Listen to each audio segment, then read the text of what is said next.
हम करेंगे हर मजलूम की हिमायत। अस्सलामुअलैकुम, मैं हूं हुरैन फातिमा और आप देख रहे हैं हिमायती न्यूज HD चैनल। नजर डालते हैं आज की अहम खबरों पर।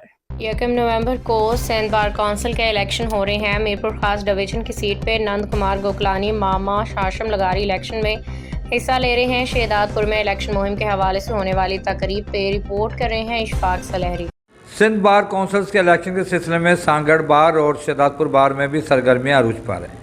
सांगड़ बार में खिताब करते हुए नंद कुमार गोकलानी, जबकि हाशिम लगारी का कहना था कि वो कारकर्दगी की बुनियादों पर वोट लेंगे। असां ते महिरबान रहंदो। मां सिर्फ़ मुख़्तसर ॻाल्हि कंदसि त साईं तव्हां ॻाल्हि कई हिन बार सां मुंहिंजे वालिद साहब जो असांजो उहो तालुक़ु रहियो आहे जो साईं मोहम्मद अली शेख साहब ऐं तारिक साहब ई तव्हांखे ॿुधाए सघनि था। साईं अहसान शाह वारा, विजय साहब वारा, उहे वीचारा मरहूम थिया, जेकॾहिं हुजनि हा त उहो ॿुधाइनि हा हिन बार सां असांजी बार मीरपुर ख़ासि जो कहिड़ो तालुक़ु रहियो आहे। साईं जिन वारनि वटि अॻे असांजी रवायत हुई त जॾहिं बि फ़ैसिला थींदा बार काउंसिलनि जे इलेक्शननि जा त असीं शहदादपुर, सांगड़, टंडो, आदम प्लस में मीरपुर ख़ासि सभु हिक ॿिए सां कोऑर्डिनेट कंदा हुआसीं ऐं उन जो सबूत इहो आहे त पोयों मेंबर शहदादपुर मां बिना मुक़ाबले आयो साईं आराई साहब। त इहा असांजी कोऑर्डिनेशन। ऐं ॿी ॻाल्हि मां ॿुधाईंदो हलां त मीरपुर ख़ासि ऐं शहदादपुर बार जो शेर मोहम्मद वसाण साहिबु तमामु घणो तालुक़ु इहो निभाईंदो आयो। आउं मिसकीन माण्हू आहियां, शेर साहिब जो बचो आहियां, तव्हां सभिनी जो तव्हां मूं ते महिरबानी आहियो। उमेद आहे त इंशाअल्लाह आउं पंहिंजे वसार इहो तालुक़ु निभाईंदो ईंदुसि। नंद कुमार गोकलानी का कहना था कि ज़ातियात के बजाय कारकर्दगी पर बात की जाए।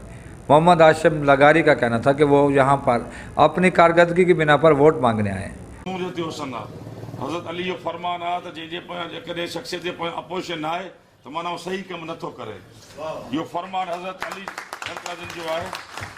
अपोज़िशन आहे, हुसन आहे, पर उन जो हिकिड़ो इख़लाक़ हुअणु घुरिजे, हिकिड़ो डेकोरम हुअणु घुरिजे। त पार्लियामेंट्री लैंग्वेज में तव्हां वर्डिंग यूज़ कयो, पार्लियामेंट्री लैंग्वेज में तव्हांजी मुखालफ़त कयो, न की तव्हां ज़ातियात कयो।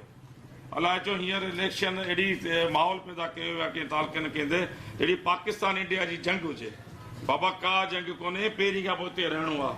कंहिं असां कंहिंखां न को फ़ोन करायूं था, न को ॾिजूं था। बिल्कुलु हर कंहिंजो राइट आहे इलेक्शन विहणु। उनखां पोइ असीं धरती धणी आहियूं, दीवान असुल मालिक सिंध जा, मुल्क सिंध जा असीं रहिया आहियूं। जीतने वाला कैंडिडेट आने वाले दिनों के अंदर बार के मसाइल के साथ साथ वकला के मसाइल और साथ साथ अवामी मसाइल को भी उजागर करेगा। कैमरा टीम के साथ इशफाक सलहरी, सांगड़।